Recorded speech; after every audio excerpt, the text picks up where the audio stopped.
നമുക്ക് ദൈവവചനത്തിലേക്ക് നമുക്ക് തിരിയാം. ഈ ദിവസങ്ങളിൽ നമ്മൾ സംസാരിച്ചുകൊണ്ടിരിക്കുന്നത് ദൈവരാജ്യ വിനയഡ് ചർച്ചിൻ്റെ നമ്മുടെ ചർച്ചിൻ്റെ വാല്യൂസിനെ പറ്റിയാണ്.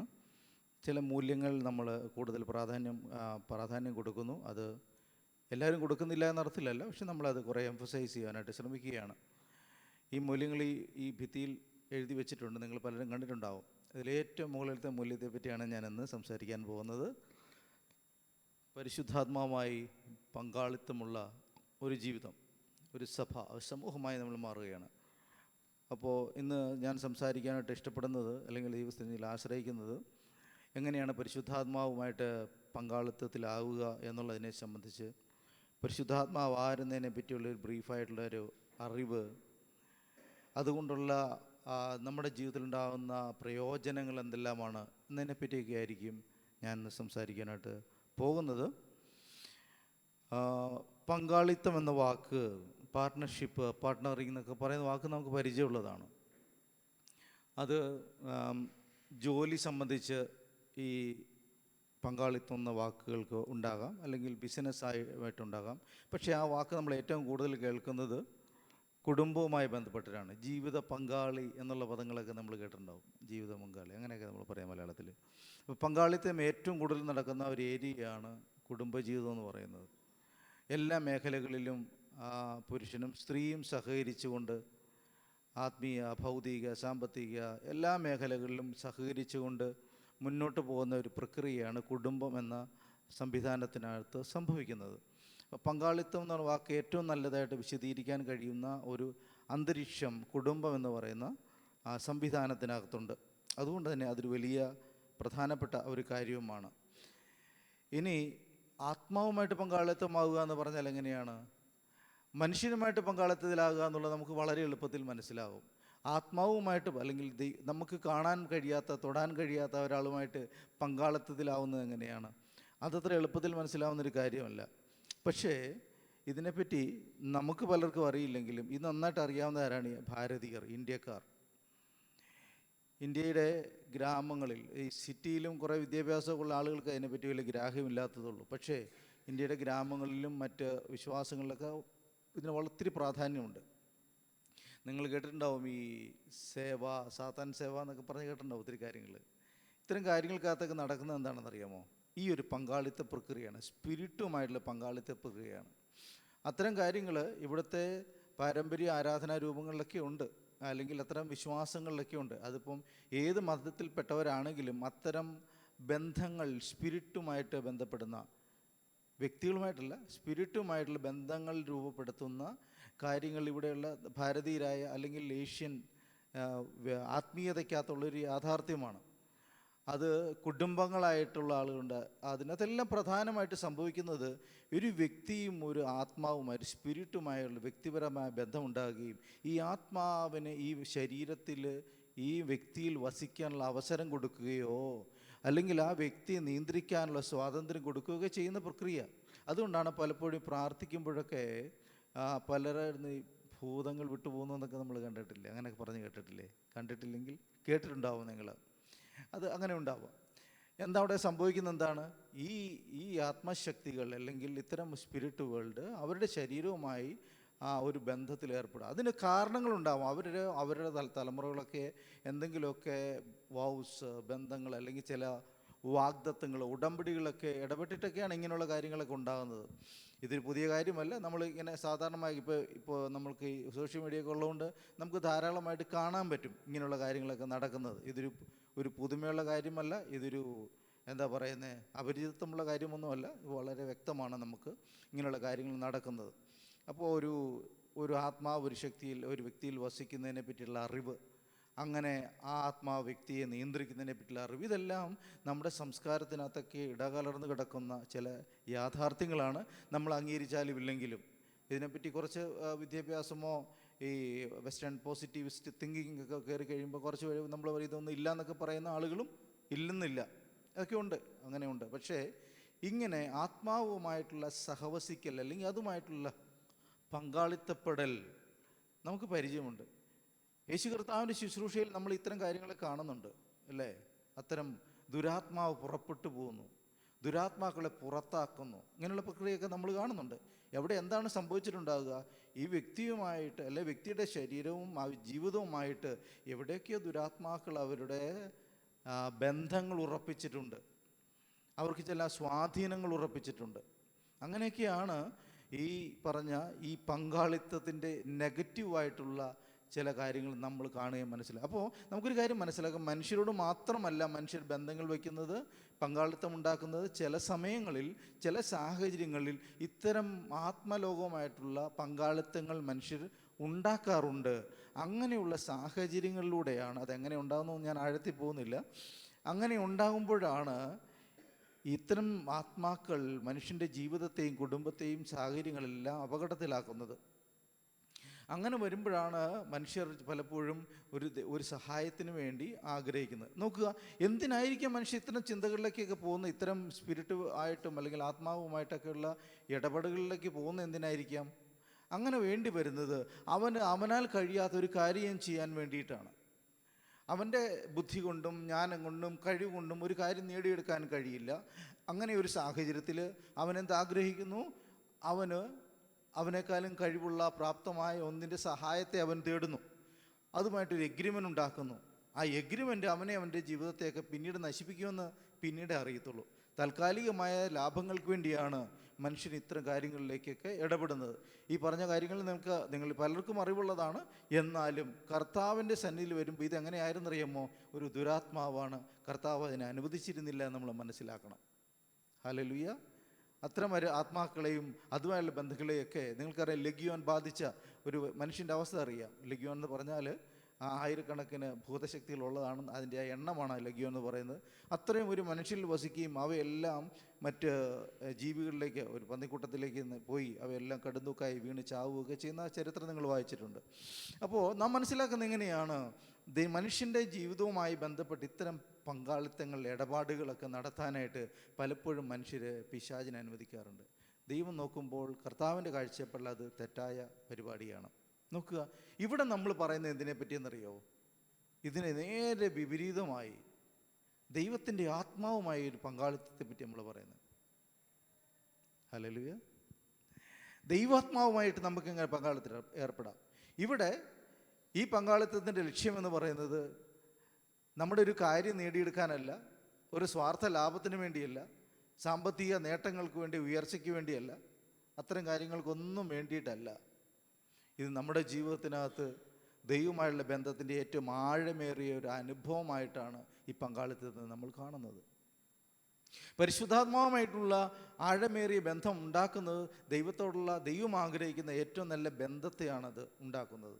അപ്പോൾ ദൈവാത്മാവ് നമ്മുടെ ഉള്ളിൽ വരുമ്പോൾ, ആ പങ്കാളിത്തത്തിൽ നമ്മൾ ഏർപ്പെടുമ്പോൾ ഉണ്ടാകുന്ന ഏറ്റവും വലിയ ബെനിഫിറ്റ് എന്താണെന്ന് വെച്ച് കഴിഞ്ഞാൽ, ദൈവവുമായിട്ടുള്ള നമ്മുടെ സംവാദനം, നമ്മളെ ഇടപെടൽ വളരെ ഈസിയാകുന്നു, വളരെ വ്യക്തതയുള്ളതാകുന്നു, വളരെ ഹൃദ്യമാവുന്നു, വളരെ ചടുലമാവുന്നു, സ്പീഡിയാവുന്നു. മറ്റൊരാളുടെ ഒരു മീഡിയേഷൻ ഇല്ലാതെ, മറ്റൊരാളുടെ സഹായമില്ലാതെ നമ്മൾ പരിശുദ്ധാത്മാവുള്ള സഹവർത്തിത്വത്തിൽ മുന്നോട്ട് പോകുന്ന അനുഭവത്തെയാണ് നമ്മളിവിടെ കാണുന്നത്. അതാണ് ഈ പങ്കാളിത്തം എന്ന ആശയം കൊണ്ട് നമുക്ക് മനസ്സിലാക്കാൻ കഴിയുന്നത്. സഭയെന്ന നിലയ്ക്ക് സഭയുടെ ജീവിതവും സഭയുടെ മുന്നോട്ടുള്ള പോക്കും എല്ലാം അടിസ്ഥാനപരമായിട്ട് ഈ പരിശുദ്ധാത്മാവുമായിട്ടുള്ള പങ്കാളിത്തത്തിൽ യഥാർത്ഥത്തിൽ ഉറച്ചിട്ടുണ്ട്.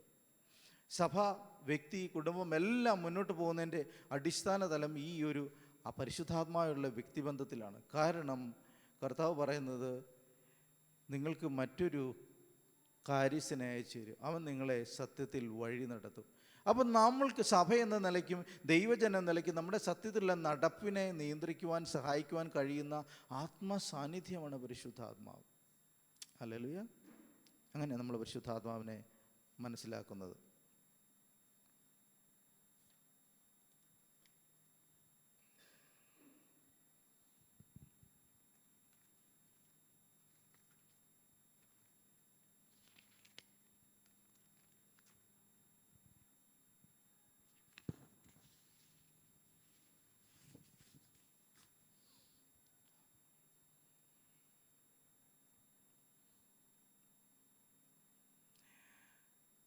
ഈ പങ്കാളിത്തത്തിലേക്ക് പോകുന്നതിൻ്റെ ആദ്യത്തെ പടിയെന്ന് പറയുന്നത്, ആദ്യമായിട്ട് നമ്മൾ മനസ്സിലാക്കുന്നത്, ഇതൊരു പങ്കാളിത്ത പരിപാടി എന്ന് പറയുന്നത് ഒരു ദൈവിക സ്വഭാവമാണ്, ദൈവ സ്വഭാവത്തിൻ്റെ ഭാഗമാണ്. ഇറ്റ്സ് എ പാർട്ട് ഓർ ഒരു ദൈവിക സ്വഭാവം, ദൈവത്തിൻ്റെ സ്വഭാവം, നേച്ചർ ഓഫ് ഗോഡ് അല്ലെങ്കിൽ ഗോഡ്ലി നേച്ചർ എന്ന് പറയുന്നത് തെറ്റാണെന്ന് എനിക്ക് അറിഞ്ഞുകൂടാ. എങ്കിലും ഞാൻ ഉദ്ദേശിക്കുന്ന ദൈവിക സ്വഭാവത്തിൻ്റെ ഭാഗമാണ്, അല്ലെങ്കിൽ ദൈവികമായ ബിഹേവിയറിൻ്റെ ഒരു ഭാഗമാണത്.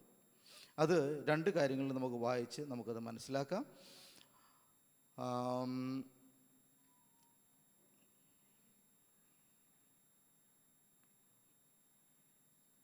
യോഹന്നാൻ്റെ സുവിശേഷം 5-ാം അധ്യായം അതിൻ്റെ 19.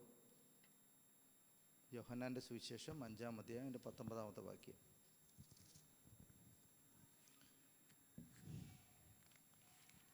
ആകയാൽ യേശു അവരോട് ഉത്തരം പറഞ്ഞത്, ആമേൻ ആമേൻ ഞാൻ നിങ്ങളോട് പറയുന്നു, പിതാവ് ചെയ്ത് കാണുന്നതല്ലാതെ പുത്രന് സ്വതവേ ഒന്നും ചെയ്യുവാൻ കഴിയുകയില്ല. അവൻ ചെയ്യുന്നതെല്ലാം പുത്രനും ഔവണ്ണം തന്നെ ചെയ്യുന്നു. മതി മതി മതി ചെയ്തു വെച്ചതിന് ഒരു ഡിസോർഡർ സംഭവിച്ചിട്ടുണ്ട്. ഓക്കെ, അപ്പോൾ നമ്മൾ വായിച്ച് പിതാവ് ചെയ്യുന്നത് നോക്കി പുത്രൻ ചെയ്യുന്നു. ഇതാണ് ആശയം. പങ്കാളിത്തത്തെ എന്ന് പറയുന്ന ആശയത്തെ നമ്മൾ ദൈവികമായ പദ്ധതിയിൽ എങ്ങനെ മനസ്സിലാക്കാം? പിതാവ് ചെയ്യുന്നത് നോക്കി അതിനനുസൃതമായിട്ട്, പിതാവ് പറയുന്നത് കേട്ട് അതിനനുസൃതമായിട്ട് പ്രവർത്തിക്കുന്ന പുത്രനെയാണ് നമ്മളിവിടെ കാണുന്നത്. പിതാവ് എന്ത് ചെയ്യുന്നു നിങ്ങൾക്കതെങ്ങനെ ഈസിയായിട്ട് മനസ്സിലാക്കാൻ കഴിയും? ഈ കുടുംബ ബന്ധങ്ങളിൽ, കുടുംബത്തിൻ്റെ വിവാഹത്തിൻ്റെ ആദ്യ കാലഘട്ടങ്ങളിൽ പല കാര്യങ്ങളും നമുക്ക് വിശാലമായിട്ട് എസ്സേ പോലെ പറയേണ്ടി വരും, അങ്ങോട്ടും ഇങ്ങോട്ടുമൊക്കെ പറഞ്ഞ് മനസ്സിലാക്കേണ്ടി വരും. പക്ഷേ ബന്ധങ്ങൾ കുറേ കൂടെ മുന്നോട്ട് പോകുമ്പോൾ സംസാരത്തിൻ്റെ അളവും കുറഞ്ഞു വരും. അതിൻ്റെ ഒരു നിശ്ചിത ഘട്ടം കഴിയുമ്പോൾ ചിലപ്പോൾ ഒരു നോട്ടം കൊണ്ട് കാര്യങ്ങൾ വളരെ കൃത്യമായിട്ട് മനസ്സിലാക്കാനായിട്ട് ഇരു കൂട്ടർക്കും കഴിയും. ഒരു പക്ഷേ അവിടെ സാന്നിധ്യം ഇല്ലാത്തപ്പോൾ പോലും ചിലപ്പോൾ മനസ്സിലാക്കാനായിട്ട് ഹസ്ബൻഡിനോ ഭാര്യയ്ക്കോ ഒക്കെ കഴിയുന്ന സാഹചര്യം ഉണ്ടാവും. എങ്ങനെയാണത് നടക്കുക? അതാണ് പങ്കാളിത്തത്തിലുണ്ടാകുന്ന കമ്മ്യൂണിക്കേഷൻ്റെ പ്രത്യേകതയാണത്. നിരന്തരമായ സമ്പർക്കത്തിലൂടെ, ഇടപെടലിലൂടെ ഇത് സംഭവിച്ചുകൊണ്ടിരിക്കുക. ഇത് തന്നെയാണ് യേശുക്രിസ്തു ഇവിടെ വന്നത്. പിതാവിനേക്കാൾ വലുതോ ചെറുതോ എന്ന അർത്ഥത്തിലല്ല, പിതാവിനെ ഉയർത്തുക എന്ന ലക്ഷ്യത്തിലാണ്. അപ്പോൾ പിതാവ് എന്നോട് പറയുന്നത് അങ്ങനെ തന്നെ കേൾക്കുകയും മനസ്സിലാക്കുകയും പിതാവിൻ്റെ ഇഷ്ടം നിവർത്തിക്കുകയും ചെയ്യുക എന്നുള്ള പ്രക്രിയയാണ് ഈ പങ്കാളിത്തത്തിൽ സംഭവിക്കുന്നത്. ഹല്ലേലൂയ. പിതാവിൻ്റെ ഇഷ്ടം തിരിച്ചറിയുക. നിങ്ങൾ ശ്രദ്ധിച്ചിട്ടുണ്ടോ, കുഞ്ഞുങ്ങളൊക്കെ ജോലിയിൽ സഹായിക്കുന്നത്? അമ്മ തുണി കഴുകുന്ന പരിപാടി ഇപ്പോൾ ഇല്ലെങ്കിൽ പോലും ചിലരെങ്കിലുമൊക്കെ കഴുകുന്നുണ്ടാവുമല്ലോ. പണ്ടൊക്കെ തുണി വാരിയിട്ട് കഴുകാൻ നേരത്ത് കുഞ്ഞുങ്ങളും പോയാൽ കൂടെ കൂടും. അവരെങ്ങനെയാണ് അമ്മ ചെയ്യുന്നത് എങ്ങനെ നോക്കിയിട്ട് ചെയ്യുക. കുക്കിങ്ങിനകത്ത് എങ്ങനെയാണ് അമ്മ അത് ചെയ്യുക നോക്കി ചെയ്യുക. മറ്റ് ജോലി ചെയ്യുമ്പോൾ പിതാക്കന്മാരുടെ കൂടെ മക്കൾ ചെയ്യുമ്പോൾ അവരെങ്ങനെയാണ് ചെയ്യുന്നത് നോക്കിയിട്ട് ഏറെക്കുറെ അതുപോലെയൊക്കെ ആയിരിക്കും ചെയ്യുക. എനിക്ക് തോന്നുന്നു ഈ പങ്കാളിത്തത്തിൻ്റെ ഈ ഭാഷ ആണ് ഒരു പക്ഷേ കർത്താവ് നമ്മളോട് പറഞ്ഞു തരുന്നത്. പിതാവ് എന്താണ് ഉദ്ദേശിക്കുന്നത്, എങ്ങോട്ടാണ് ഡയറക്ഷൻ, ഏത് രീതിയിലാണ് ചെയ്യുന്നത്, അത് നോക്കി അത് കേട്ട് അങ്ങനെ തന്നെ ചെയ്യാൻ ഇഷ്ടപ്പെടുന്നു. ഹല്ലേലൂയ. ദൈവമായിട്ടുള്ള പങ്കാളിത്തത്തിൻ്റെ അത് കർത്താവ് കാണിച്ചിട്ട് മാതൃക ഏതാണ്? ഞാൻ സ്വയമായിട്ടല്ല ഇത് ചെയ്യുന്നത്, എൻ്റെ സ്വന്തം ഇഷ്ടങ്ങൾ ചെയ്യുക എന്നുള്ളതല്ല ഉദ്ദേശിക്കുന്നത്. ഞാൻ എന്താണ് ഉദ്ദേശിക്കുന്നത്?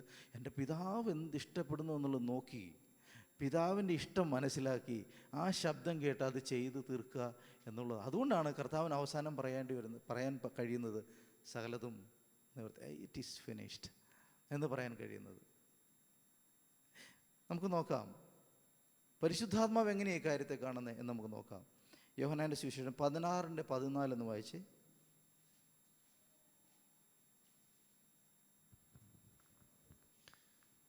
അവൻ എനിക്കുള്ളതിൽ നിന്നെടുത്ത് നിങ്ങൾക്ക് അറിയിച്ചു തരുന്നത് കൊണ്ട് എന്നെ മഹത്വപ്പെടുത്തും. പിതാവിനുള്ളതൊക്കെയും എനിക്കുള്ളത്, അതുകൊണ്ടത്രേ അവൻ എനിക്കുള്ളതിൽ നിന്ന് എടുത്ത് നിങ്ങൾക്ക് അറിയിച്ചു തരും എന്ന് ഞാൻ പറഞ്ഞത്. മുന്നോട്ട് വായിക്കാമോ? കുറഞ്ഞൊന്നു കഴിഞ്ഞിട്ട് നിങ്ങൾ എന്നെ കാണുകയില്ല, പിന്നെയും കുറഞ്ഞൊന്നു കഴിഞ്ഞിട്ട് നിങ്ങൾ എന്നെ കാണും. അവൻ്റെ ശിഷ്യന്മാരിൽ ചിലർ, കുറഞ്ഞൊന്നു കഴിഞ്ഞിട്ട് നിങ്ങൾ എന്നെ കാണുകയില്ല. നിൽക്കണേ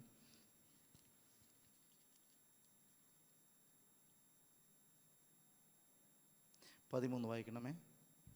13. സത്യത്തിൻ്റെ ആത്മാവ് വരുമ്പോഴോ അവൻ നിങ്ങളെ സകല സത്യത്തിലും വഴി നടത്തും. അവൻ സ്വയമായി സംസാരിക്കാതെ താൻ കേൾക്കുന്നത് സംസാരിക്കുകയും വരുവാനുള്ളത് നിങ്ങൾക്ക് അറിയിച്ചു തരികയും ചെയ്യും. മതി. സത്യത്തിൻ്റെ ആത്മാവ്, പരിശുദ്ധാത്മാവിനെ വിളിക്കുന്ന മറ്റൊരു പേരാണ് സത്യത്തിൻ്റെ ആത്മാവ്. സത്യത്തിൽ നമ്മളെ വഴി നടത്തുക എന്നുള്ളതാണ് പരിശുദ്ധാത്മാവ് നമുക്ക് തരുന്നതിലൂടെ ദൈവം ആഗ്രഹിക്കുന്നത്. കർത്താവ് ആഗ്രഹിച്ചതാണ്. പരിശുദ്ധാത്മാവ് എന്ന് പറഞ്ഞാൽ ആരാണ്? അവനൊരു വ്യക്തിയാണ്, ദൈവത്താൽ അയക്കപ്പെട്ട ദൈവ സാന്നിധ്യമാണ്, ദൈവം തന്നെയാണ്. അവൻ്റെ പ്രത്യേകത ദൈവം നമ്മുടെ ഉള്ളിൽ വസിക്കുന്നു എന്നുള്ളതാണ് ആ ദൈവികമായ സത്യത്തിൻ്റെ യാഥാർത്ഥ്യം. അപ്പോൾ നമ്മുടെ ഉള്ളിൽ വസിക്കുക എന്നുള്ള അർത്ഥത്തിൽ ദൈവം നമ്മളിലേക്ക് ഇറങ്ങി വരുന്ന അനുഭവത്തെയാണ് പരിശുദ്ധാത്മാവെന്ന് നമ്മൾ മനസ്സിലാക്കുന്നത്.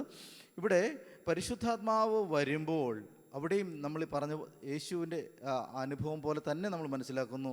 സത്യത്തിൻ്റെ ആത്മാവ് വരുമ്പോഴോ അവൻ നിങ്ങളെ സകല സത്യത്തിലും വഴി നടത്തും. അപ്പോൾ നമുക്ക് സത്യത്തിൽ വഴി നടത്തണമെങ്കിൽ പരിശുദ്ധാത്മാവിൻ്റെ സഹായം ആവശ്യമുണ്ട്. പക്ഷേ പ്രത്യേകത എന്താണെന്ന് അറിയുമോ? അവൻ സ്വയമായി സംസാരിക്കാതെ, നിങ്ങളത് നോക്കിക്കേ, സ്വയമായി സംസാരിക്കാതെ താൻ കേൾക്കുന്നത് സംസാരിക്കുകയും വരുവാനുള്ളത് നിങ്ങൾക്ക് അറിയിച്ചു തരികയും ചെയ്യും. അതാണ് സത്യം. ആത്മാവ് അങ്ങനെ തന്നെ പ്രവർത്തിക്കുക. യേശു പറയുന്നത്, ഞാൻ പിതാവിൻ്റെ ഇഷ്ടം മനസ്സിലാക്കി ചെയ്യാൻ ഇഷ്ടപ്പെടുന്നു, പിതാവ് പറയുന്നത് കേൾക്കുവാൻ ഇഷ്ടപ്പെടുന്നു എന്ന് പറഞ്ഞ പോലെ പരിശുദ്ധാത്മാവിനെ സംബന്ധിച്ചും ഇതേ ഭാഷ തന്നെ പ്രയോഗിക്കുന്നു. പരിശുദ്ധാത്മാവ് സ്വയമായി സംസാരിക്കാതെ താൻ കേൾക്കുന്നത് സംസാരിക്കുകയും വരുവാനുള്ള നിങ്ങൾക്ക് അറിയിച്ചു തരികയും ചെയ്യുന്നു. അതുകൊണ്ട് ഞാൻ പറഞ്ഞത് ഒരു ദൈവത്തിൻ്റെ സ്വഭാവമാണ്. ദൈവം ഫങ്ഷൻ ചെയ്യുന്ന, ദൈവം പ്രവർത്തിക്കുന്ന രീതിയുടെ ഒരു സ്വഭാവമാണ്. ഇത് തന്നെയാണ് കുടുംബജീവിതത്തിൽ നമ്മൾ കാണുന്നത്. ഇത് തന്നെയാണ് രണ്ട് വ്യക്തികൾ തമ്മിൽ നമ്മൾ കാണുന്നത്. ഇതാണ് ആത്മീയ ജീവിതത്തിൽ കാണുന്നത്. ഇതാണ് സഭയിൽ കാണുന്നത്. നമ്മുടെ ആത്മീയ നേതൃത്വങ്ങൾ പോകുന്ന എങ്ങനെയെന്ന് നോക്കി മനസ്സിലാക്കി അത് ഉൾക്കൊണ്ടുകൊണ്ട് മുന്നോട്ട് പോകുന്ന ശൈലിയിലെ സഭ എന്ന സമൂഹം നിലനിൽക്കുന്നുള്ളൂ. ഹല്ലേലൂയ. കുടുംബം നിലനിൽക്കണമെങ്കിൽ ഈ മനസ്സിലാക്കൽ ഉണ്ടാകണം. അപ്പോൾ പങ്കാളിത്തം എന്ന് പറയുന്നത് ചെറിയൊരു പ്രക്രിയയല്ല, നമ്മുടെ നിലനിൽപ്പിന് മുന്നോട്ടുള്ള യാത്രയ്ക്കും തരുന്ന ആഴമേറിയ ഒരു കോൺസെപ്റ്റാണ്. അത് ദൈവിക സ്വഭാവമാണ്. അത് യേശുവിൻ്റെ ശുശ്രൂഷയിലും യേശു പറയുന്നു. യേശു പിന്നെയും പരിശുദ്ധാത്മാവിനെ പറ്റി പറയുമ്പോൾ ഇത് തന്നെ പറയുന്നു, അവൻ സ്വയമായ ഒന്നുമല്ല ചെയ്യുന്നത്. ഞാൻ സ്വയമായല്ല ചെയ്യുന്നത്, പരിശുദ്ധാത്മാവ് സ്വയമായല്ല ചെയ്യുന്നത്. ആര് എങ്ങനെ ചെയ്യുന്നു? ദൈവം എന്താണ്, പിതാവ് എന്ത് ആഗ്രഹിക്കുന്നു എന്ന് പറഞ്ഞാൽ നമുക്കൊരു പാഠം പറഞ്ഞു തരികയാണ്. നിങ്ങളുടെ ജീവിതവും നമ്മുടെ മാനുഷിക ജീവിതത്തിനകത്തും ഈ ദൈവിക സ്വഭാവത്തെ, ദൈവ ഇഷ്ടത്തെ തിരിച്ചറിഞ്ഞ് അവൻ്റെ ഹിതം മനസ്സിലാക്കി പോകാനായിട്ട് ആ പങ്കാളിത്തത്തിൽ നമ്മൾ ഏർപ്പെടുക എന്നുള്ളതാണ്. ഇത് തന്നെയാണ് ഈ പരിശുദ്ധാത്മാവിനെ നമുക്ക് തരുമ്പോഴും ദൈവം ആഗ്രഹിക്കുന്നത്. നമുക്ക് പരിശുദ്ധാത്മാവിൻ്റെ ശബ്ദം കേട്ട് പോകാനുള്ള കഴിവുണ്ടാകണം. പരിശുദ്ധാത്മാവിൻ്റെ ആ ആലോചന കേട്ടു പോകാൻ നമുക്ക് കഴിവുണ്ടാകണം. നിങ്ങൾക്ക് അതിൻ്റെ ഒരു നേച്ചർ പിടികിട്ടണമെങ്കിൽ ലൂക്കോസിൻ്റെ സുവിശേഷത്തിൽ നമുക്ക് ഒരു കാര്യം നോക്കാം. ലൂക്കോസിൻ്റെ സുവിശേഷം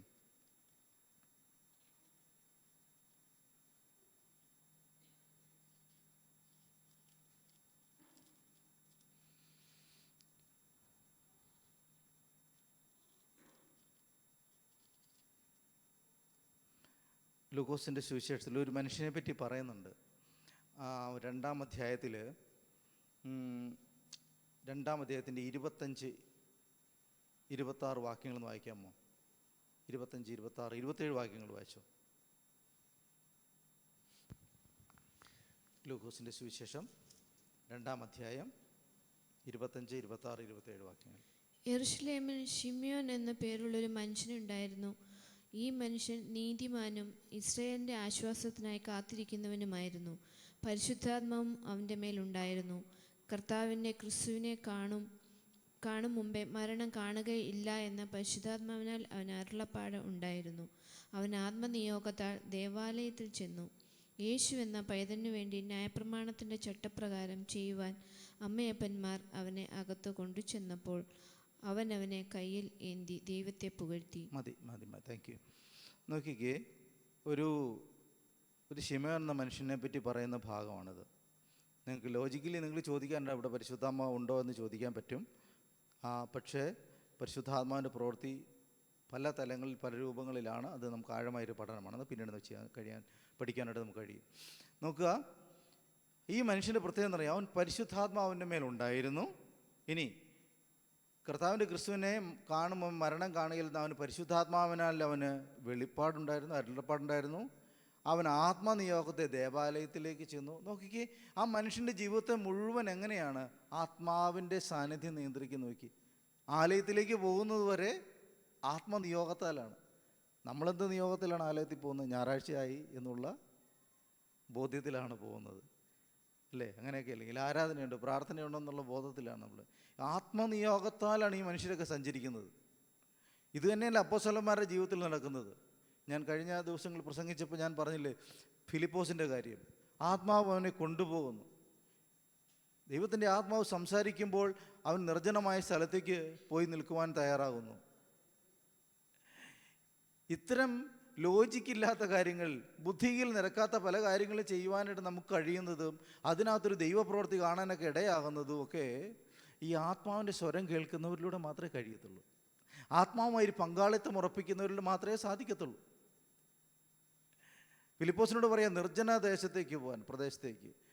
അദ്ദേഹം എന്താണ് സ്വാഭാവികമായിട്ട് ആഗ്രഹിക്കേണ്ടത്? 10 പേര് കൂടുന്നിടത്ത് സുവിശേഷം പറയാനല്ലേ നമ്മൾ ആഗ്രഹിക്കുക? 10 പേരുടെ കർത്താവിനെ പറ്റി പറയാനല്ലേ നമ്മളിൽ വ്യഗ്രത ഉണ്ടാകുക? പക്ഷേ ഈ മനുഷ്യനോട് പറയുന്നത് പോവുക നിർജ്ജന പ്രദേശത്തേക്ക്. ഇങ്ങനെയുള്ള ദൈവിക നിയോഗങ്ങൾ സ്വീകരിക്കാൻ നമുക്ക് കഴിയണം. ഈ പാർട്ട്ണർഷിപ്പ്, ഈ പങ്കാളിത്തം പരിശുദ്ധാത്മാവായിട്ട് ഉണ്ടാക്കിയെടുക്കണം. അത് അപ്പോസ്തലന്മാരെല്ലാം അവരുടെ പ്രവർത്തനത്തിലെല്ലാം ഈ പങ്കാളിത്തത്തെ നമുക്ക് കാണാൻ കഴിയും.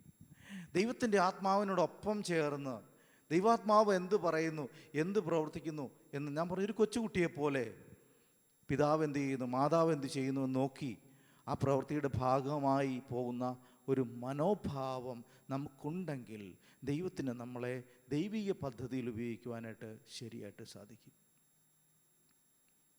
അത് നമ്മുടെ ബലത്തിലും നമ്മുടെ ജ്ഞാനത്തിലും കഴിവിലും ഊന്നിയ ഒരു കാര്യമല്ല. ദൈവിക ശബ്ദങ്ങളെ കേൾക്കുവാനുള്ള നമ്മുടെ ഒരു ട്യൂണിങ്ങാണ്, നമ്മുടെ ഒരു വ്യഗ്രതയാണ്, നമ്മുടെ ഒരു ശ്രദ്ധയാണ്, നമ്മുടെ ഏകാഗ്രതയാണ്. നാം ചെലവിടുന്ന ഓരോ നിമിഷങ്ങളിലും നാം ചെയ്യുന്ന ഓരോ കാര്യങ്ങളിലും ഇതിനകത്ത് ദൈവാത്മാവിന് എന്തെങ്കിലും പറയാനുണ്ടോ എന്ന് കേൾക്കാൻ എടുക്കുന്ന ഒരു സമയമാണത്. ഇതിനകത്ത് ദൈവത്തിന് എന്തെങ്കിലും പദ്ധതിയുണ്ടോ എന്ന് നമ്മൾ ചെവിയോർക്കുന്ന ഒരു കാര്യമാണ്. അതിനകത്ത് കർത്താവേ പരിശുദ്ധാത്മാവിൻ്റെ ഹിതം എന്തെന്ന് അന്വേഷിക്കാനുള്ള ഒരു മനസ്സാണത്. അതായി പാർട്ട്ണർഷിപ്പിനകത്ത് കാണുന്നത് ഒരു കീഴ്പ്പെടൽ. എനിക്ക് താല്പര്യമുണ്ട്, എന്നാലും ദൈവാത്മാവിന് എന്തെങ്കിലും പറയാനുണ്ടോ, ദൈവാത്മാവിന് ഇതിനകത്ത് എന്തെങ്കിലും ചെയ്യാനുണ്ടോ, ഈ കാര്യത്തിനകത്ത് ഈ വിഷയത്തിനകത്ത് ദൈവാത്മാവിന് എന്തെങ്കിലും ഹിതമുണ്ടോ എന്ന് അന്വേഷിക്കുന്ന ഒരു മനുഷ്യനാണ് ഈ പങ്കാളിത്തത്തിൽ മുന്നോട്ട് പോവുക. അപ്പോൾ ദൈവാത്മാവുമായിട്ടുള്ള ഒരു കീഴ്പ്പെടുന്ന അല്ലെങ്കിൽ അനുസരിക്കുന്ന, കേൾക്കുന്ന, മനസ്സിലാക്കുന്ന ഒരു പങ്കാളിത്തം, ഹല്ലേലൂയ, ആ പങ്കാളിത്തം നമ്മുടെ ജീവിതത്തിൽ ഉണ്ടെങ്കിൽ ദൈവത്തിന് നമ്മളെ ദൈവ പദ്ധതിയിലേക്ക് കൊണ്ടുപോകാൻ കഴിയും. നിങ്ങൾക്കറിയാമല്ലോ, അപ്പനും അമ്മയും പറഞ്ഞാൽ കേൾക്കുന്ന മക്കളെ കൊണ്ടാണ് അപ്പനും അമ്മയും ഒത്തിരി കാര്യങ്ങൾ ചെയ്യിക്കുകയും ആ കുടുംബം പണിതെടുക്കുകയും ചെയ്യുന്നത്. സ്വന്തം ഇഷ്ടപ്രകാരം പോകുന്നവരെ സംബന്ധിച്ച് ആ കുടുംബം പണിയ പ്രക്രിയ നടക്കില്ല.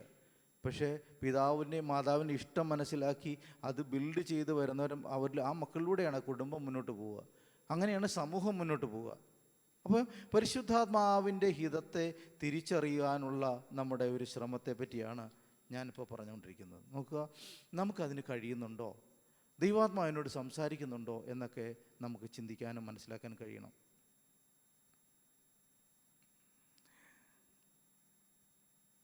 അടുത്ത ചോദ്യം നമ്മുടെ മുമ്പിലുള്ളത്, ആരാണ് പരിശുദ്ധാത്മാവ്?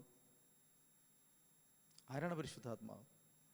പരിശുദ്ധാത്മാവിനെ നമുക്ക് പാർട്ട്ണറായിട്ട് വെക്കാൻ കഴിയുന്നത് എങ്ങനെയാണ്? അതിനെപ്പറ്റിയാണ് ഞാൻ അടുത്തതായി പറയുന്നത്. ഹോളി സ്പിരിറ്റിനെ നമ്മളൊരു പാർട്ട്ണറായിട്ട് എങ്ങനെ മനസ്സിലാക്കാൻ കഴിയും? വചനം നമ്മൾ പറയുന്നു ത്രിയേകത, ഇത് പിതാ പുത്ര പരിശുദ്ധാത്മാവിൽ മൂന്നാമത്തെ ആളെ നമ്മൾ വിശേഷിപ്പിക്കുന്ന ദൈവിക ആളത്വമാണ് പരിശുദ്ധാത്മാവ്. അപ്പോസ്തല പ്രവൃത്തി 3-ാം അധ്യായത്തിലൊക്കെ പറയും ദൈവത്തിൻ്റെ ദാനം എന്ന് പറയുന്നുണ്ട്. ദൈവത്തിൻ്റെ ദാനം. അപ്പോസ്തല പ്രവൃത്തി 11:15 വായിക്കാമോ? 11:15.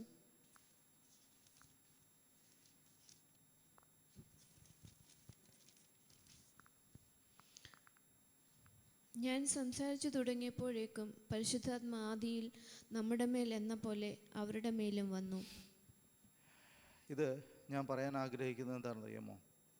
പരിശുദ്ധാത്മാവായ ദാനം എനിക്ക് തോന്നുന്നു പത്രോസ് പറയുന്നതാണ് കാര്യം. പത്രോസ് നോക്കിയപ്പോൾ യഹൂദന്മാരായ ആദ്യ ക്രിസ്ത്യാനികളിൽ വന്ന പോലെ തന്നെ മറ്റു സമൂഹങ്ങളോട് സംസാരിച്ചപ്പോഴും ദൈവത്തിൻ്റെ ആത്മാവിടെ പരിവർത്തിക്കുന്ന അവർ കണ്ടു. അപ്പോൾ പത്രോസ് ഒരു വലിയ തിരിച്ചറിവിലേക്ക് എത്തുക. ഈ പരിശുദ്ധാത്മാവിൻ്റെ ദാനം എന്ന് പറയുന്നത് നമുക്ക് മാത്രമല്ല, ദൈവം എല്ലാവർക്കും കൊടുക്കാനായിട്ട് ഇഷ്ടപ്പെടുന്നു. ഹല്ലേലൂയ. ദൈവം എല്ലാവർക്കും കൊടുക്കുക, നമുക്ക് മാത്രമല്ല. പത്രോസിൻ്റെ ആ ഭാഷ അതാ, നമുക്ക് മാത്രമല്ല, അത് മറ്റുള്ളവർക്കും കൊടുക്കുവാനായിട്ട് ദൈവം ഇഷ്ടപ്പെട്ടു. അതുകൊണ്ട് നമ്മളും അവർ തമ്മിൽ യാതൊരു വ്യത്യാസവും ദൈവം നിശ്ചയിച്ചിട്ടില്ല എന്ന് പറയുന്ന ആ ഘട്ടത്തിലേക്ക് എത്തും. 15:8-9 ഒന്ന് വായിക്കാമോ?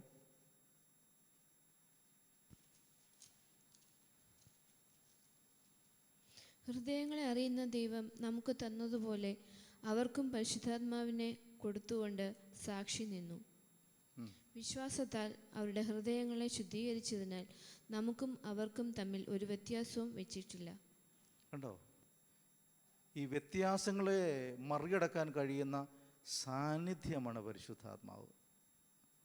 നമ്മളെല്ലാം വ്യത്യസ്തരാണ്, എല്ലാം വ്യത്യസ്തരാണ്. വ്യത്യസ്തമായ കഴിവുകൾ, വ്യത്യസ്തമായ പ്രാപ്തി, വ്യത്യസ്തമായ പശ്ചാത്തലങ്ങൾ, കഴിവുകൾ, എബിലിറ്റീസ്. പക്ഷേ ഇതിനെല്ലാം മറികടക്കുന്ന ഒരേ ഒരു എലമെൻ്റാണ് പത്രോസ് തിരിച്ചറിയുക. നമ്മളെ പോലെ അവർക്കും കൊടുക്കുവാൻ, ദൈവ സാന്നിധ്യത്തെ കൊടുക്കുവാൻ ദൈവത്തിന് ഇഷ്ടപ്പെട്ടെങ്കിൽ നമുക്ക് അവർക്കും തമ്മിൽ എന്ത് വെച്ചിട്ടില്ല എന്ന് പറഞ്ഞ് വ്യത്യാസം വെച്ചിട്ടില്ല. അപ്പോൾ പരിശുദ്ധാത്മാവിൻ്റെ അനുഭവം നമ്മളെ ഒരുപോലെ ആക്കി തീർക്കുന്നു, വ്യത്യാസമില്ലാത്തവരാക്കി മാറ്റുന്നു. ഞാനും പരിശുദ്ധാത്മാവുമായുള്ള പങ്കാളിത്തമുള്ള, ആത്മാവിനെ പ്രാപിച്ച, പരിശുദ്ധാത്മാവിൻ്റെ ഇഷ്ടമനുസരിക്കാൻ താല്പര്യമുള്ള മനുഷ്യനായിരിക്കുമ്പോൾ, നിങ്ങളതുപോലെ ആകുമ്പോൾ നമ്മളെല്ലാം ഒരു ലക്ഷ്യത്തിലേക്കാണ് പോകുന്നത്, ഒരു കാര്യം ചെയ്യാൻ ഇഷ്ടപ്പെടുന്നത്, ഒരാളുടെ പദ്ധതിക്കകത്താണ് നമ്മൾ നിൽക്കുന്നത്. ആരുടെ? പരിശുദ്ധാത്മാവിൻ്റെ. ഒരു സ്കൂളിൽ പഠിക്കുന്ന പിള്ളേരെല്ലാം ഒരുപോലെ ആകുന്നത് എന്തുകൊണ്ടാണ്? നമുക്ക് വ്യത്യാസം അവരെല്ലാം ഒരു യൂണിഫോമാണ് ധരിക്കുന്നത്. അവരെല്ലാം യൂണിഫോം വന്നായിട്ട് നമുക്ക് പെട്ടെന്നൊന്നും അവരെ തിരിച്ചറിയാനായിട്ട് കഴിയില്ല. പക്ഷേ അവരവരുടെ വീട്ടിൽ നിന്ന് സാധാരണ ഡ്രസ്സ് ധരിച്ചാൽ വരുന്നെങ്കിൽ ചിലപ്പോൾ വ്യത്യാസം മനസ്സിലാവും. ആരൊക്കെയാണ് പൈസക്കാർ, ആരൊക്കെയാണ് പാവപ്പെട്ടവർ, ആരൊക്കെയാണ് കുറഞ്ഞവർ, കൂടിയവരെല്ലാം തിരിച്ചറിയാൻ. പക്ഷേ ഒരു യൂണിഫോമിൽ നിൽക്കുമ്പോൾ ബുദ്ധിമുട്ടാണ്. അടുത്ത ദിവസം നമുക്ക് മിലിറ്ററിയുടെ പരേഡ് വരുന്നുണ്ട് 26. നമുക്ക് എത്ര ബുദ്ധിമുട്ടായിരിക്കും നമുക്ക് പരിചയ ഒരാളെ തിരിച്ചറിയാൻ കഴിയാനകത്ത്. എല്ലാവരും ഒരേ യൂണിഫോമായിട്ട് പോവുക, ഒരുപോലെ ഇരിക്കുന്നു. ഈ ആത്മാ നിറവിലേക്ക് കടന്നു കഴിയുമ്പോൾ, ആത്മാവിൻ്റെ അനുഭവത്തിൽ കിടമ്പോൾ, പരിശുദ്ധാത്മാവുമായുള്ള ഇടപാടിലേക്ക് കടന്നു കഴിയുമ്പോൾ നമ്മളിലുള്ള വ്യത്യസ്തതകളില്ലാതെയായി പോകുന്നു എന്നുള്ളത് ഒരു വലിയ വെളിപ്പാടാണ് ഇവിടെ പത്രോസിനുണ്ടാകുന്നത്. നാം അറിഞ്ഞിരിക്കണം, നമ്മുടെ ജീവിതത്തിനകത്ത് ദൈവം തരുന്ന ഏറ്റവും വലിയൊരു ദാനമാണിത്. അതെങ്ങനെയാണ് നമ്മളിലേക്ക് എത്തുന്നത്? അപ്പോസ്തല പ്രവൃത്തി നമ്മൾ വായിക്കുമ്പോൾ മനസ്സിലാകുന്നത്, വായിക്കണ്ട, അപ്പോസ്തല പ്രവൃത്തി 9:17 നമ്മൾ വായിക്കുന്നുണ്ട്. അനനിയാസ് കൈവച്ച് പ്രാർത്ഥിക്കുന്നതിനെ പറ്റി വായിക്കുന്നുണ്ട്. 8:17 പത്രോസ് കൈവച്ച് വായിക്കുന്നുണ്ട്. ദൈവദാസന്മാർ കൈവച്ച് പ്രാർത്ഥിക്കുമ്പോഴൊക്കെ ആത്മാവിൻ്റെ പകർച്ച, ആത്മാവിൻ്റെ വലിയ അനുഭവങ്ങളുടെ ഉണ്ടാകുന്നതായിട്ട് നമ്മൾ തിരിച്ചറിയുന്നത് മനുഷ്യൻ. അതുകൊണ്ടാണ് പരിശുദ്ധാത്മ സ്നാനം എന്നുള്ള പദം, ആഴത്തിലേക്ക് പഠിക്കുന്നില്ല, പരിശുദ്ധാത്മാവിൻ്റെ സ്നാനം എന്നർത്ഥം. അതായത് നമ്മൾ വെള്ളത്തിൽ മുങ്ങി പൊങ്ങുന്നത് പോലത്തെ ഒരു അനുഭവം, ആത്മാവിൻ്റെ സാന്നിധ്യത്തിൽ, ആത്മാവിൻ്റെ ആ നിറവിൽ നമ്മളായിത്തീരുന്ന അനുഭവം. ഇതൊക്കെ നമുക്ക് ഒത്തിരി ആഴത്തിൽ മനസ്സിലാക്കേണ്ട കാര്യങ്ങളുണ്ട്. അപ്പോൾ നമ്മൾ ദൈവത്തിൻ്റെ ആത്മാവുമായിട്ടുള്ള പങ്കാളിത്തത്തിൽ ഏർപ്പെടുമ്പോൾ നമ്മളിലുണ്ടാകുന്ന നിറവ്, നമ്മളും പരിശുദ്ധാത്മാവിനെ ധരിക്കുമ്പോഴാകുന്ന വ്യത്യാസം, അകംപോർ ഒരുപോലെ മാറ്റുന്ന ഒരു ദൈവിക അനുഭവത്തെയാണ് നമ്മളിവിടെ കാണുന്നത്. അതുപോലെ നാം വായിക്കുന്നുണ്ട്, ഇത് നാം പരിശുദ്ധാത്മാവിൻ്റെ ആലയമാണ്, നമ്മുടെ ശരീരം അതിൻ്റെ ആലയമാണെന്ന് 1 കൊരിന്ത്യർ 6:19 വായിക്കുന്നുണ്ട്. 1 കൊരിന്ത്യർ 6:19. നമ്മുടെ ശരീരം ആരുടെ ആലയമാണ്? ദൈവത്തിൻ്റെ ആത്മാവിൻ്റെ ആലയമാണ്. എന്താ അതിൻ്റെ അർത്ഥം എന്നറിയാമോ? നമ്മൾ ഒരു ആലയമെന്ന് എന്തിൻ്റെങ്കിലും ഒരു പ്രത്യേകം വേർതിരിക്കപ്പെട്ട ഒരു ആലയത്തിനകത്ത് എന്തെങ്കിലും അശുദ്ധി വരാൻ നമ്മൾ ആഗ്രഹിക്കുന്നുണ്ടോ? ഇല്ല. നമ്മളൊരിക്കലും ആഗ്രഹിക്കില്ല. നമ്മുടെ ശരീരങ്ങളെ സൂക്ഷിക്കേണ്ടതിൻ്റെ ആവശ്യകത അതാണ്. നമ്മുടെ ശരീരം കൊണ്ട് പാപം ചെയ്യാതിരിക്കാൻ, തെറ്റ് ചെയ്യാതിരിക്കാൻ നമ്മളെ തന്നെ ക്രമീകരിക്കേണ്ടതിൻ്റെ ആവശ്യം ഇവിടെയാണ്. ദൈവത്തിൻ്റെ ആത്മാവ് നമ്മൾ വസിക്കും എന്നുള്ള ബോധ്യമാണ്. ഹല്ലേലൂയ. നമ്മളെ തന്നെ സൂക്ഷിക്കേണ്ടതിൻ്റെ ആവശ്യതാണ്. നമ്മുടെ ശരീരങ്ങളെ ദൈവസന്നിധിയിൽ വിശുദ്ധിയോടെ അർപ്പിക്കണം, സൂക്ഷിക്കണം, യാഗമാക്കണം എന്നൊക്കെ പറയുന്നതിൻ്റെ അർത്ഥം ഇതാണ്. ദൈവത്തിൻ്റെ ആത്മാവ് നമ്മൾ വസിക്കും. അപ്പോൾ ആ ഒരു ആത്മീയ പങ്കാളത്തിൽ ഏർപ്പെടുന്ന വ്യക്തിയെ സംബന്ധിച്ചിടത്തോളം അവൻ്റെ ശരീരത്തെ സൂക്ഷിക്കുവാൻ, വിശുദ്ധമായി നിലനിർത്തുവാനും സൂക്ഷിക്കുവാനും അവന് ഉത്തരവാദിത്വമുണ്ട് എന്ന് നമ്മൾ അറിയണം. നമ്മുടെ ശരീരം കൊണ്ട് ചെയ്യുന്ന പാപങ്ങളോ തിന്മകളോ ദോഷങ്ങളോ നമ്മളോട് അടുക്കുവാൻ പാടില്ല എന്നും, നമ്മളുടെ ശരീരം ദൈവത്തിൻ്റെ ആത്മാവിൻ്റെ ആലയമാണെന്നുള്ള ബോധ്യവും നമ്മൾ നിൽക്കേണ്ടതായിട്ടുണ്ട്. ദൈവങ്ങളെ, ഞാൻ വേഗം മുന്നോട്ട് പോവുകയാണ്. ഒത്തിരി കാര്യങ്ങൾ നമുക്ക് പരിശുദ്ധാത്മാവിനെ പറ്റി പഠിക്കാനായിട്ടുണ്ട്. ഇനി പരിശുദ്ധാത്മാവിൻ്റെ ഈ പ്രവൃത്തിയിൽ അടുത്തായിട്ട് നമ്മൾ കാണേണ്ടത്, മനസ്സിലാക്കുന്ന കാര്യം, എൻ്റെ നോട്ട്സ്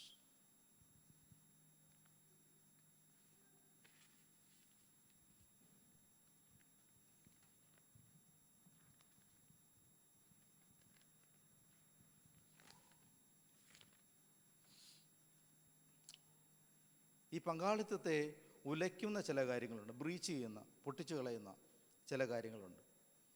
പരിശുദ്ധാത്മാവുള്ള പങ്കാളിത്തത്തെ ഉലയ്ക്കുന്ന ചില കാര്യങ്ങളുണ്ട്.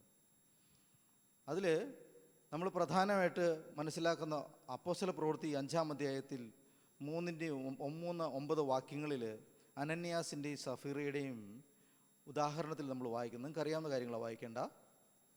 അവിടെ അനന്യാസും സഫീറയും ഒരു വ്യാജം കാണിക്കുന്നുവെന്ന് പരിശുദ്ധാത്മാവ് കുറ്റപ്പെടുന്നു. പത്രോസ് കുറ്റപ്പെടുത്തുകയാണ്.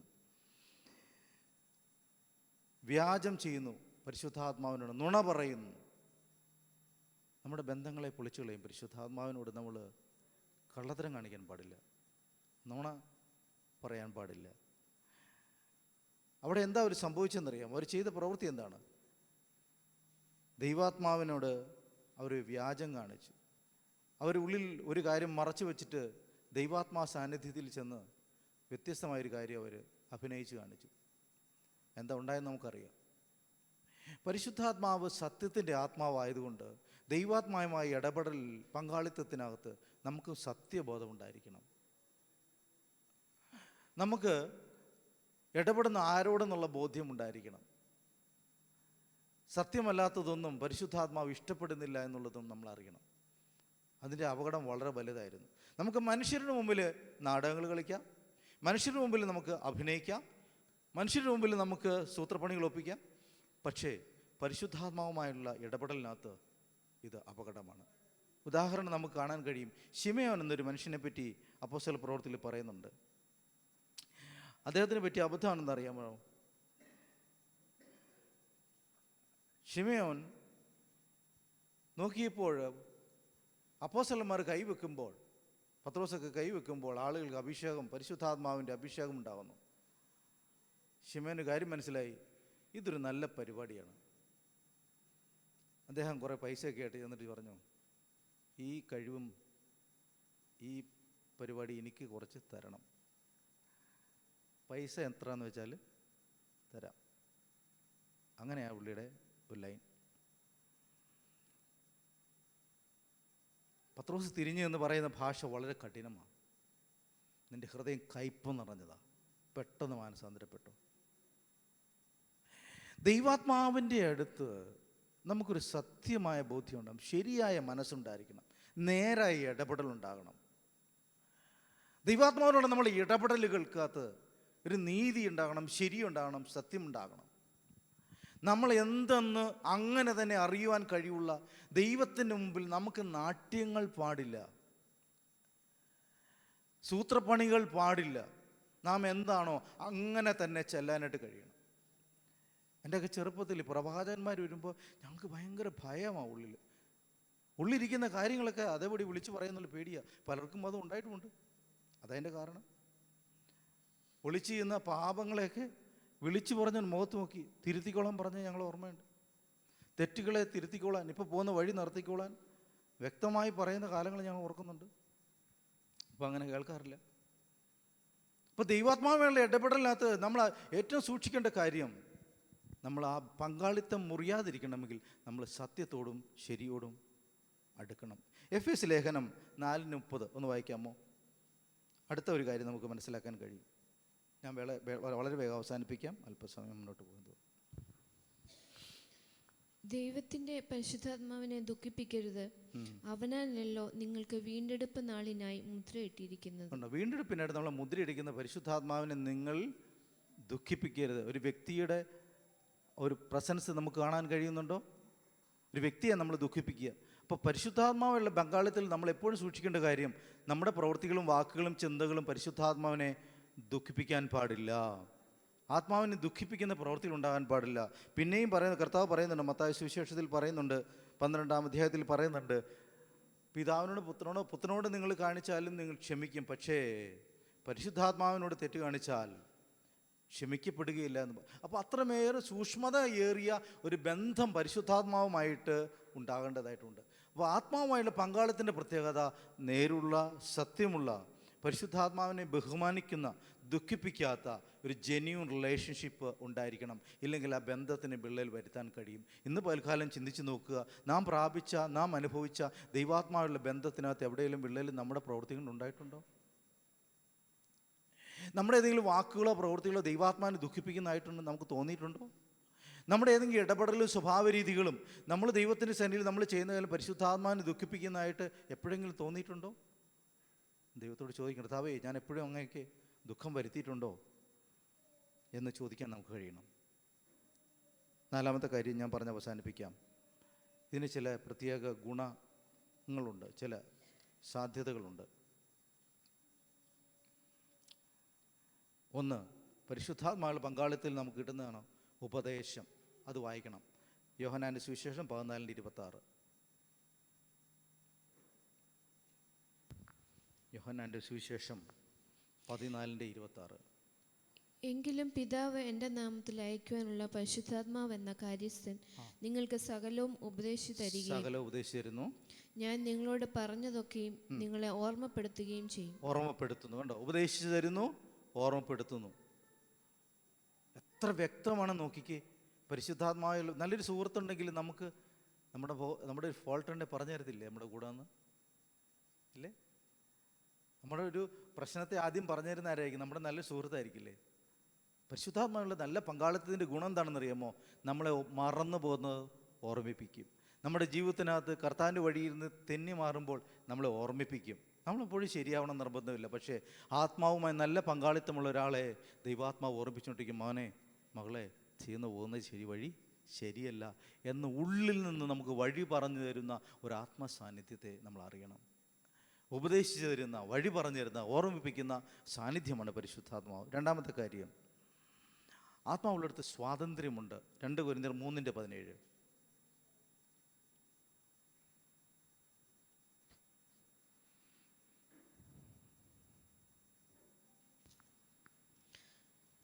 കർത്താവ് ആത്മാവാകുന്നു, കർത്താവിൻ്റെ ആത്മാവുള്ളിടത്ത് സ്വാതന്ത്ര്യമുണ്ട്. കർത്താവിൻ്റെ ആത്മാവുള്ളിടത്ത് സ്വാതന്ത്ര്യം അൾട്ടിമേറ്റ്ലി സംഭവിക്കുന്ന ആത്മാവിൻ്റെ സാന്നിധ്യമുള്ള ആത്മാവുള്ളിടത്താണ്. നമ്മൾ ദൈവത്തിൻ്റെ ആത്മാവ് വസിക്കുന്ന അനുഭവമുണ്ടെങ്കിൽ നമുക്കൊരു കാര്യം ഉറപ്പാണ്, നമ്മളിലൊരു സ്വാതന്ത്ര്യമുണ്ടാവും. ഞെരുക്കുന്ന അനുഭവങ്ങൾ വരും, അടിച്ചമർത്തുന്ന അനുഭവങ്ങൾ ഉണ്ടാവാം, പക്ഷെ അവിടെ എല്ലാം നമ്മുടെ ഉള്ളിൽ ആത്മസാന്നിധ്യം ഉണ്ടെങ്കിൽ നമ്മുടെ ഉള്ളിൽ ആ സ്വാതന്ത്ര്യം പുറത്തേക്ക് വരും. സ്വാതന്ത്ര്യം ഒരു കാരണവശാലും പുറത്തേക്ക് നിന്ന് അകത്തേക്കല്ല വരുന്നത്, അകത്തുനിന്ന് പുറത്തേക്കാണ് പോവുക. നമ്മുടെ ഉള്ളിൽ സ്വാതന്ത്ര്യമുണ്ടെങ്കിലേ മറ്റേത് സ്വാതന്ത്ര്യം ഉണ്ടായിട്ടും കാര്യമുള്ളൂ. എന്ന് പറഞ്ഞാൽ നമുക്കൊരു പക്ഷേ സാമ്പത്തികമായ സ്വാതന്ത്ര്യം ഉണ്ടായിരിക്കാം, ആവശ്യത്തിന് പണം ഉണ്ടാകാം, വിദ്യാഭ്യാസത്തിന് ആവശ്യത്തിനുണ്ടായിരിക്കാം, ബന്ധങ്ങളെല്ലാം ഉണ്ടായിരിക്കാം, സമൂഹത്തിൽ പദവി ഉണ്ടായിരിക്കാം, പക്ഷെ ഉള്ളിൽ സ്വാതന്ത്ര്യമില്ലെങ്കിൽ ഇതൊന്നും നമ്മളെ നിലനിർത്തുകയില്ല. അതുകൊണ്ടാണ് മനുഷ്യൻ അസ്വസ്ഥനാവുന്നത്. അല്ലെങ്കിൽ പണമുള്ളവരും പദവിയുള്ളവരും എപ്പോഴും ഉയർന്നു നിൽക്കുമായിരുന്നല്ലോ. പക്ഷേ മനുഷ്യൻ്റെ ഏറ്റവും പ്രാഥമികമായ സ്വാതന്ത്ര്യം ആരംഭിക്കുന്നത് മനുഷ്യനകത്താണ്, നമ്മുടെ ഉള്ളിലാണ്. അല്ലാതെ നമുക്ക് എത്ര രാഷ്ട്രീയമോ സാമ്പത്തികമോ സാമൂഹിക സ്വാതന്ത്ര്യം ഉണ്ടായാലും നമ്മൾ അസ്വസ്ഥരായിരിക്കും, നമ്മളെപ്പോഴും പാരതന്ത്ര്യത്തിൽ തന്നെയായിരിക്കും, നമ്മൾ പരാജയത്തിലായിരിക്കും. അപ്പോൾ പരിശുദ്ധാത്മാവ് ഉണ്ടെങ്കിൽ നമുക്കുണ്ടാകുന്ന ഏറ്റവും വലിയ ബെനിഫിറ്റ് എന്താണെന്നറിയുമോ, സാധ്യത എന്നറിയുമോ, നമ്മുടെ ഉള്ളിലൊരു സ്വാതന്ത്ര്യം ഉണ്ടായിരിക്കും. ഈ സ്വാതന്ത്ര്യം മറ്റെല്ലാ സ്വാതന്ത്ര്യങ്ങളെയും തുടക്കമാണ്. ഈ സ്വാതന്ത്ര്യം മറ്റുള്ള സ്വാതന്ത്ര്യങ്ങളെ നിയന്ത്രിക്കുന്ന കീയാണ്. നമ്മുടെ ഉള്ളിലുണ്ടാകുന്ന സ്വാതന്ത്ര്യമാണ് നമ്മളെ മറ്റതിലേക്കും. ഈ സ്വാതന്ത്ര്യത്തെ പറ്റി എനിക്ക് ഒത്തിരി കാര്യങ്ങൾ പറയാനുണ്ട്, പക്ഷേ ഞാൻ മുന്നോട്ട് പോകുന്നില്ല. വിക്ടർ ഫ്രാങ്കിൾ എന്ന് പറഞ്ഞ ഒരാളുണ്ട്. അദ്ദേഹം ഒരു ജൂതനായിരുന്നു. നാസി തടവറയിൽ കിടക്കുമ്പോൾ അദ്ദേഹം ചിന്തിച്ചു, ഇവിടെ ഇങ്ങനെ തീർന്നു പോകേണ്ടതാണ് കാര്യം. അല്ല, അദ്ദേഹം തിരിച്ചറിയുക, നമ്മുടെ ഉള്ളിലൊരു വില്ലുണ്ട്. ദൈവം വെച്ചാൽ ഒരു വില്ലുണ്ട്, വിൽ ടു മീനിങ് ഉണ്ട്, ഒരു അർത്ഥമുണ്ട്. ഇതെല്ലാം നമ്മുടെ ഉള്ളിൽ ആരംഭിക്കുന്ന സ്വാതന്ത്ര്യങ്ങളാണ്. അങ്ങനെ അദ്ദേഹം പുറത്തേക്ക് വരുന്നുണ്ട്.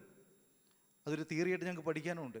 ഇതൊക്കെ ആരംഭിക്കുന്ന എവിടെ നിന്നറിയാം? നമ്മുടെ ഉള്ളിൽ ദൈവം തരുന്നൊരു സ്വാതന്ത്ര്യത്തെ, ആത്മാവിൻ്റെ സ്വാതന്ത്ര്യത്തെ നമ്മൾ അറിയുന്നില്ലെങ്കിൽ പുറത്ത് എന്തോരം സ്വാതന്ത്ര്യം ഉണ്ടാക്കിയിട്ടും കാര്യമില്ല, അത് നമ്മളെ ജീവിക്കാനായിട്ട് അനുവദിക്കത്തില്ല. പക്ഷേ ഉള്ളിൻ്റെ ഉള്ളിൽ നമ്മൾ ആ സ്വാതന്ത്ര്യം, ആത്മാവിനോട് ചേർന്ന് ലഭിക്കുന്ന ആ സ്വാതന്ത്ര്യം ഉണ്ടെങ്കിൽ നമ്മൾ സ്വതന്ത്രനാണ്. ഏത് സാഹചര്യത്തിലും നമ്മൾ സ്വാതന്ത്ര്യത്തെ പ്രകടിപ്പിക്കാൻ, അനുഭവിക്കാൻ കഴിയുന്ന മനുഷ്യനാണ്. ഞാൻ അവസാനത്തെ കാര്യം പറയാം. നമ്മുടെ പീഡനങ്ങളിൽ, ഞെരുക്കങ്ങളിൽ, പ്രതിസന്ധികളിൽ നമുക്ക് വേണ്ടി മുന്നേ കയറി ഒന്ന് സംസാരിക്കുന്ന സാന്നിധ്യമാണ് പരിശുദ്ധാത്മാവ്. 10-ാം അധ്യായം 10-19 വായിക്കാമോ?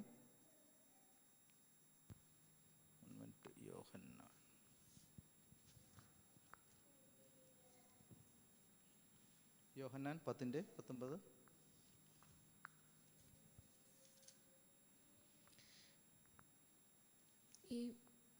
സോറി,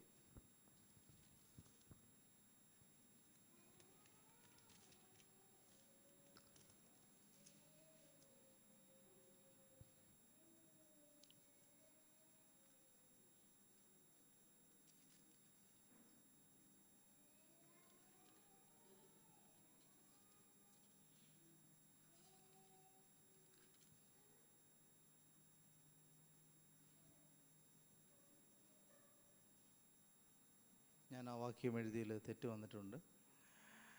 നിങ്ങൾ ന്യായാധിപന്മാരുടെ മുമ്പിൽ നിൽക്കുമ്പോൾ, പ്രതിസന്ധിയിൽ നിൽക്കുമ്പോൾ എന്ത് സംസാരിക്കുന്നു എന്നതിനെപ്പറ്റി നിങ്ങൾ വ്യാകുലപ്പെടേണ്ട. നിങ്ങൾ പ്രതിസന്ധിയിൽ പോകുമ്പോൾ എന്ത് സംസാരിക്കും എന്നതിനെപ്പറ്റി നിങ്ങൾ വ്യാകുലപ്പെടേണ്ട. ദൈവത്തിൻ്റെ ആത്മാവ് നിങ്ങൾക്ക് വേണ്ടി സംസാരിക്കും എന്നാ വചനം. അത് എഴുതിയിൽ മാറിപ്പോയതാണ്. എന്നെ വളരെ ആശ്വസിപ്പിക്കുന്ന ഒരു കാര്യം ഇതാണ്. നമുക്ക് മറുപടി ഇല്ലാതെയായി പോകുന്ന സമയത്ത്, ദൈവവഴിയിൽ സഞ്ചരിച്ച് നമ്മൾ മുന്നോട്ട് പോകുമ്പോൾ യാത്രയിൽ നമുക്ക് ഉത്തരമില്ലാതെ, മറുപടിയില്ലാതെ, നമ്മൾ മുന്നോട്ട് പോകാനാതെ ഞരങ്ങി നിൽക്കുന്ന സമയത്ത് നമുക്ക് വേണ്ടി മുന്നോട്ട് കയറി വന്ന്, അല്ലേ? അങ്ങനെയല്ലേ? നിങ്ങൾ ശ്രദ്ധിച്ചിട്ടില്ലേ? നമ്മുടെ നല്ല സ്നേഹിതർ നമ്മൾ പ്രതിസന്ധിയിലാകുമ്പോൾ എന്താ ചെയ്യുക? അവർ മുന്നോട്ട് കയറി വന്ന് അവരിടപെടും, അല്ലേ? അങ്ങനെയല്ലേ സംഭവിക്കുക? നമ്മൾ പ്രതിസന്ധിയിലാകുമ്പോൾ നമ്മുടെ നല്ല സ്നേഹിതർ നമ്മുടെ കൂടെ ഉണ്ടെങ്കിൽ നമ്മളെ പതുക്കം പുറകോട്ട് മാറ്റി നിർത്തിയിട്ട് അവർ മുന്നോട്ട് കയറി നമുക്ക് വേണ്ടി ഇടപെടും. അങ്ങനെയാണ് സംഭവിക്കുന്നത്. പരിശുദ്ധാത്മാവ് അങ്ങനെ ചെയ്യുക. നമുക്ക് ഉത്തരം മുട്ടുമ്പോൾ അവൻ കയറി ഇടപെടും. നമുക്ക് വാക്കുകളില്ലാതെ വരുമ്പോൾ അവൻ സംസാരിക്കാൻ ആരംഭിക്കും. നമ്മൾക്ക് പ്രതികൂല നേരങ്ങളിൽ ഞരങ്ങിപ്പോകുമ്പോൾ നമ്മളെ പതുക്കെ പുറകോട്ട് മാറ്റി നിർത്തി പരിശുദ്ധാത്മ നമുക്ക് വേണ്ടി ഇടപെടുന്ന ഒരനുഭവമുണ്ട്. ഇന്ന് പൽക്കാലം പരിശുദ്ധാത്മാവുള്ള പങ്കാളിത്തത്തെപ്പറ്റി നിങ്ങൾക്ക് എത്രത്തോളം ബോധ്യമുണ്ട്? നമ്മുടെ കൂടെ നിൽക്കുന്ന ദൈവ സാന്നിധ്യമാണ്. നമ്മുടെ വാക്ക് മുട്ടുമ്പോൾ നമുക്ക് വേണ്ടി സംസാരിക്കുന്ന, നമ്മളെ ഞരങ്ങി പോകുമ്പോൾ നമുക്ക് വേണ്ടി എഴുന്നേൽക്കുന്ന, നമ്മുടെ പ്രതിസന്ധികളിൽ നമ്മളെ സ്വാതന്ത്ര്യത്തിൽ നയിക്കുന്ന ദൈവത്തിൻ്റെ ആത്മാവായിട്ടുള്ള പങ്കാളിത്തത്തെ ഇന്ന് പൽക്കാലം ഉറപ്പാക്കാൻ നമുക്ക് കഴിയുന്നുണ്ടോ?